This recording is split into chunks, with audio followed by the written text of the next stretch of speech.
Welcome everyone to this Sunday gathering where we come to nurture our spiritual path and unite in the oneness that is the truth of all of our being, that we are all one in spirit, and that what we call the Christ, universally around the world, there are many names, but I light this candle for that consciousness that is the central oneness of all that is. And I want to expand the lighting of our Christ candle today to a broader ritual. So I have 4 volunteers. So would you come up? 1, 2, 3, and 4. And you'll see there's 4 candles here. So where is 1? Are you 1? Okay, so you stay there. 2. And may I introduce you right here on the other side, Paul. And of course you all know our beloved Janet. So the reason I have 4 is because if you've heard, each Sunday lately I've been lighting the Christ candle and saying 4 different things that I'm lighting it in honor of. So I thought, why not take those items, make them the 4 square cornerstones of new paradigm living. You start, John. There you go. I light this candle for the coming of heaven on earth.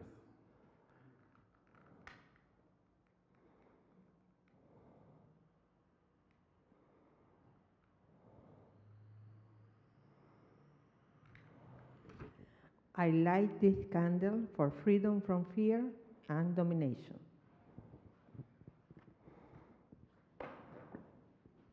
Thank you.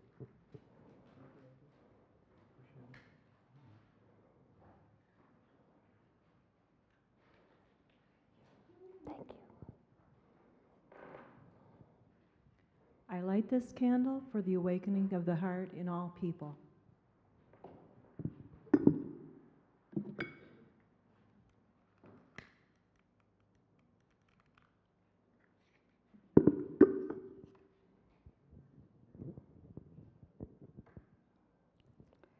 I light this candle for the power of love to transform any condition into order, harmony, and peace.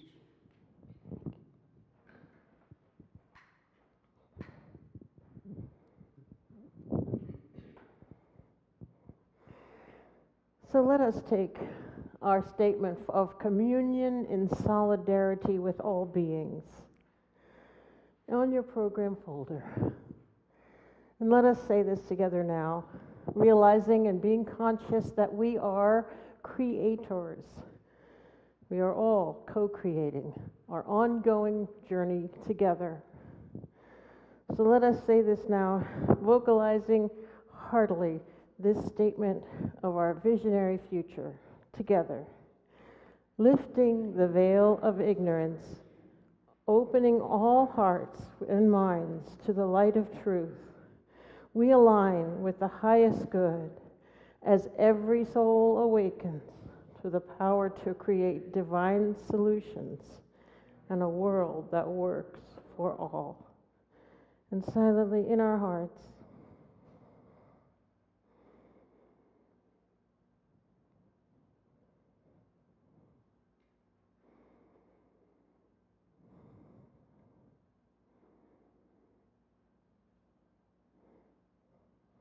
and so it is, and so we let it be.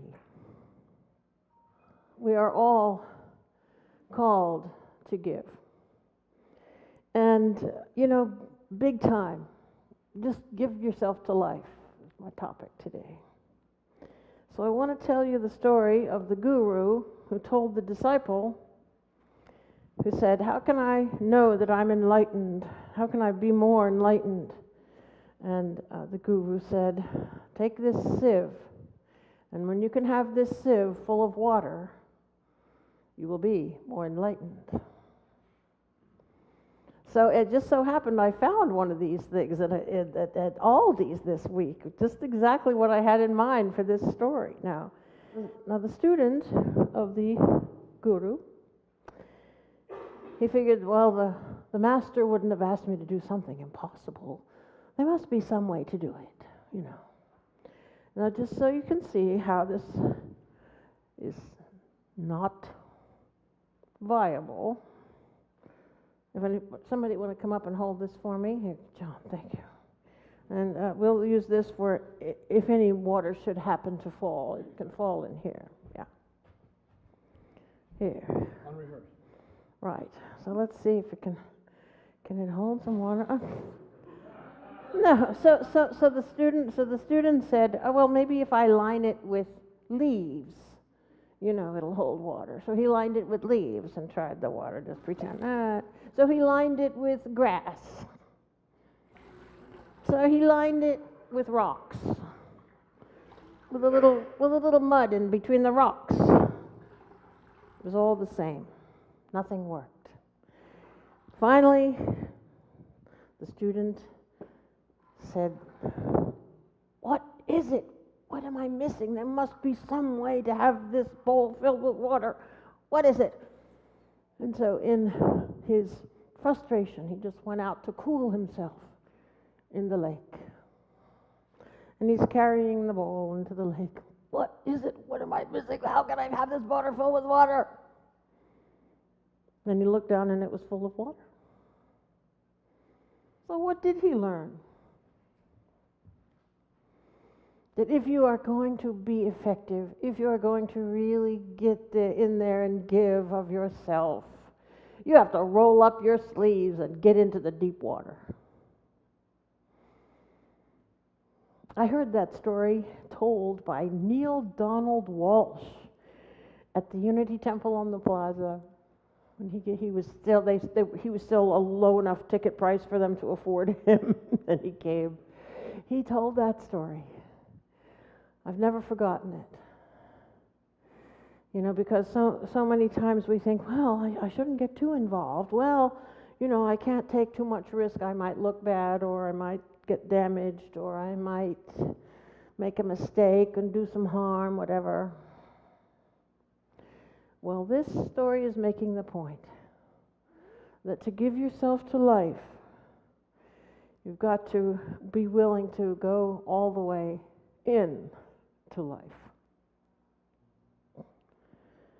Now, we find in the Bible a wonderful metaphor, a wonderful sequence of events that teaches us to give our problems to the past and not get sunk into the mire and the drama of what has happened to us in the past. And we find this in you have to connect the dots. It's not told as a narrative in the Gospels in the way I'm about to tell you. And it starts when John the Baptist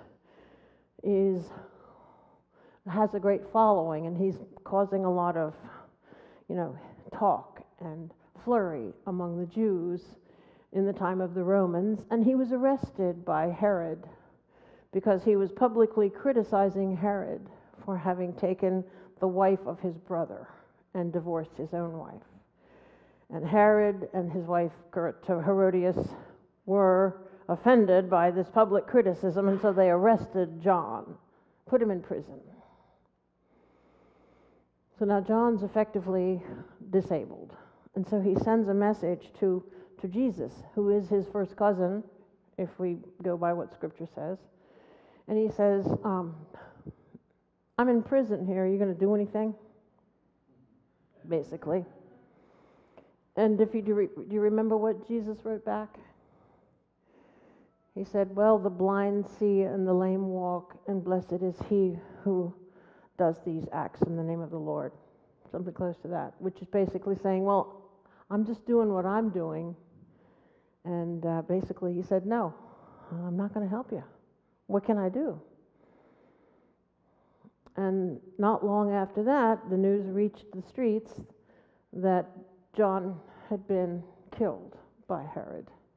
If you know the story of that horrible thing, Herodias' daughter was dancing for a gathering of Herod, and Herod wanted her to dance some more, and she didn't want to. And so he said, I'll give you anything you ask if you'll dance more. And she asked her mother, what should I ask for? And her mother said, ask for the head of John the Baptist on a plate. I mean, this is in the Bible. I'm sorry for getting gory on Sunday morning. But so that's how it happened. And so news reached the Jews. And they came out in shock and grief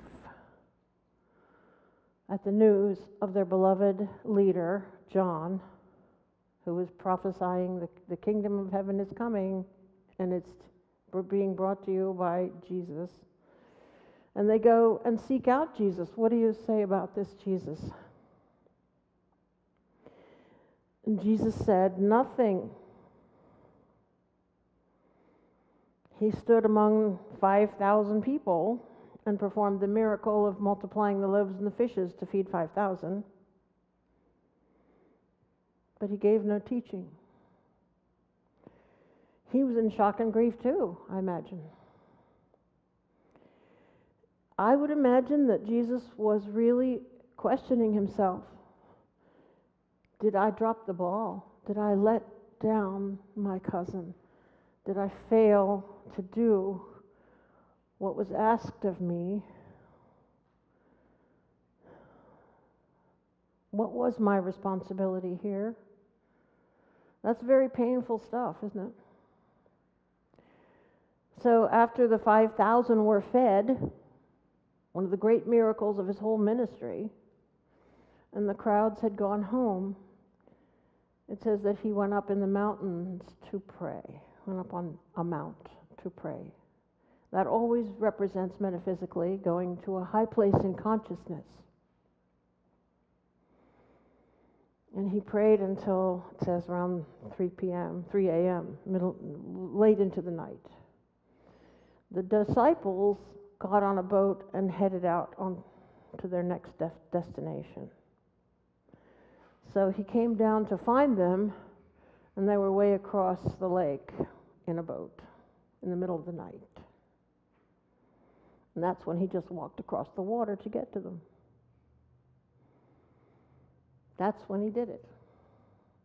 That water represents the unconscious mind, where we keep memory, where we indulge in drama, where we sink into the past, where we suffer from our error thoughts about the past. That whole waters represents the unconscious mind and the capacity that we have for dwelling on memory of the past.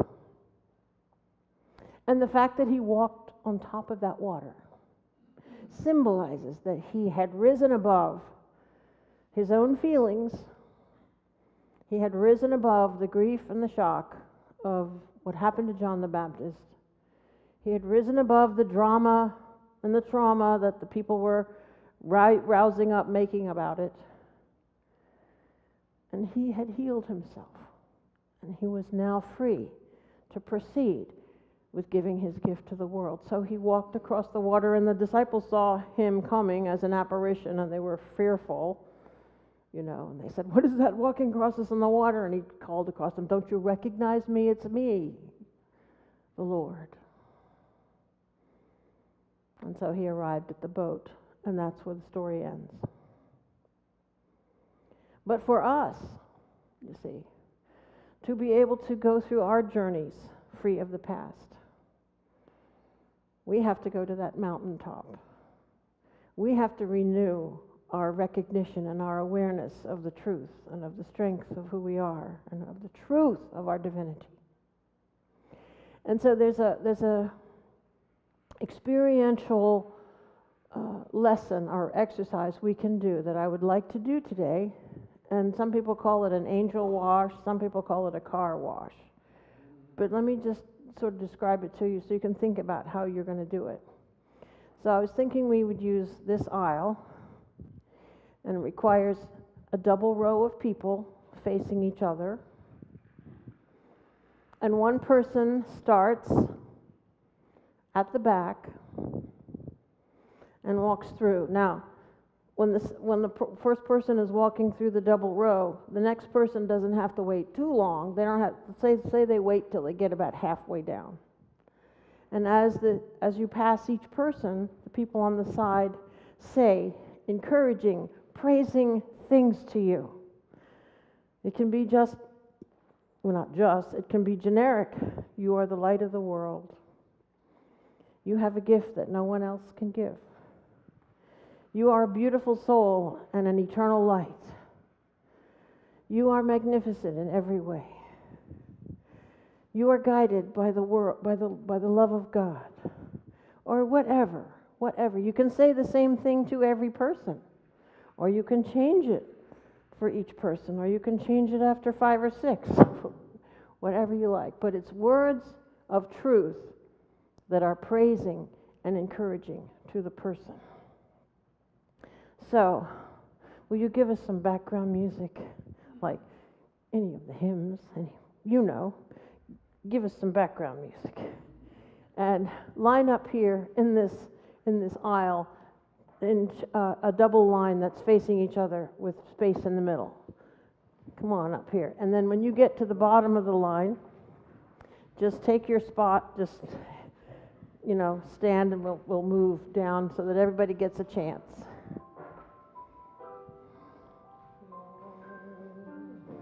Yeah, that's what I mean. I'll go up. They do this in YOU a lot.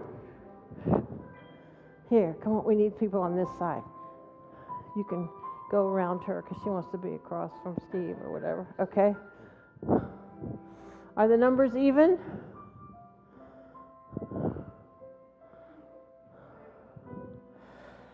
They don't have to be. Okay, go ahead.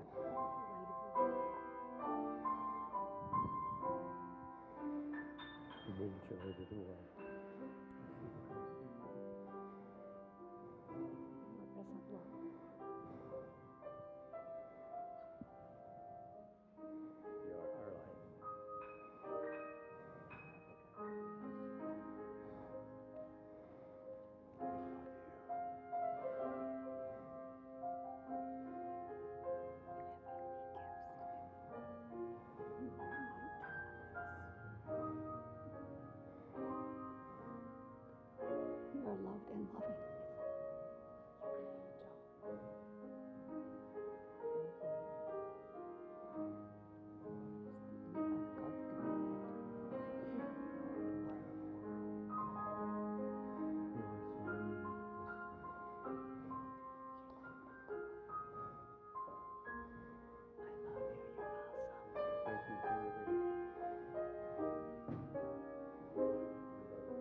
Okay. You are beautiful inside and out,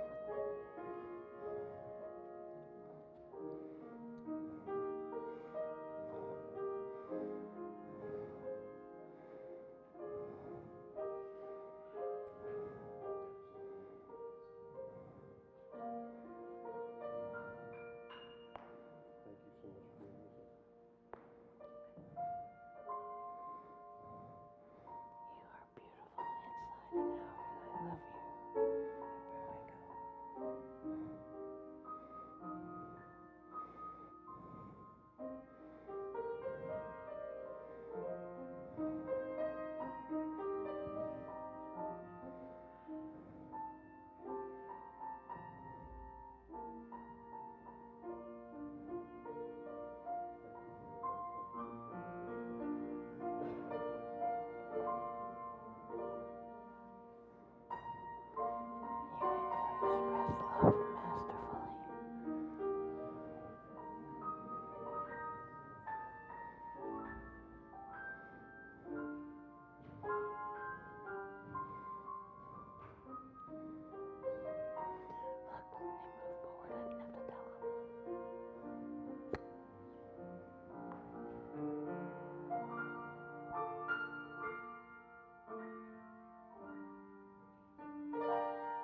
And so this is the time in our service when we actually commune. We call it meditation in the silence. And we go to that still, small voice that we hear in the inner closet. So to prepare for this experience, let's relax our bodies. Allow them to drape easily wherever we're sitting. Our spine is fluid and easily conforms. Our legs are relaxed and placed comfortably, grounding us to the earth. Our arms, we lay them aside and allow the delicious and holy fluid of our entire bodies to circulate freely, cleansing and purifying, healing and strengthening every fiber of our being. Our hearts embrace peace. Our hearts allow the purifying light of Spirit to radiate throughout every level, bringing us to peace, to trust. And our minds are open, vibrating and receptive to the highest thought of God. As we turn within now, and let us take our statement together. I'll say it once and then we can repeat it together. I am guided by infinite wisdom and divine love. Together, I am guided by infinite wisdom and divine love. And say it silently in your heart.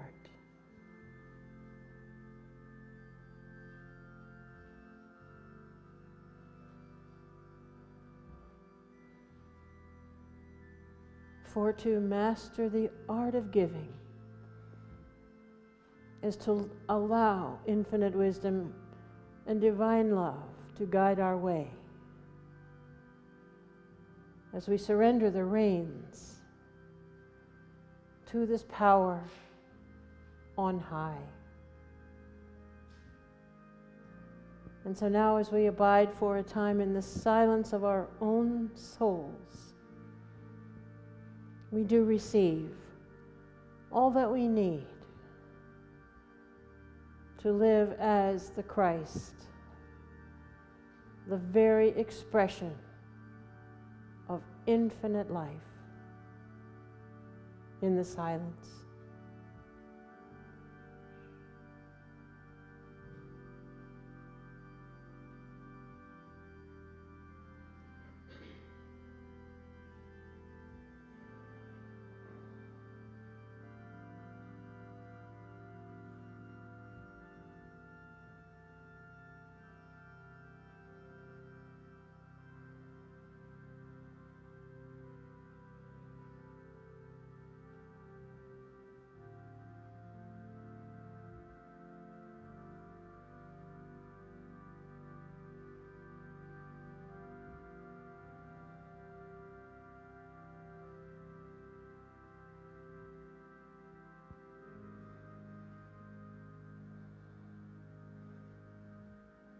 And so we give thanks that miracles are now happening.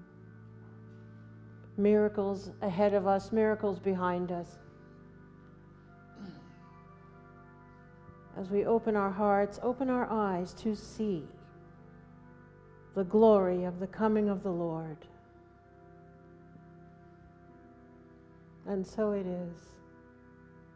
Amen.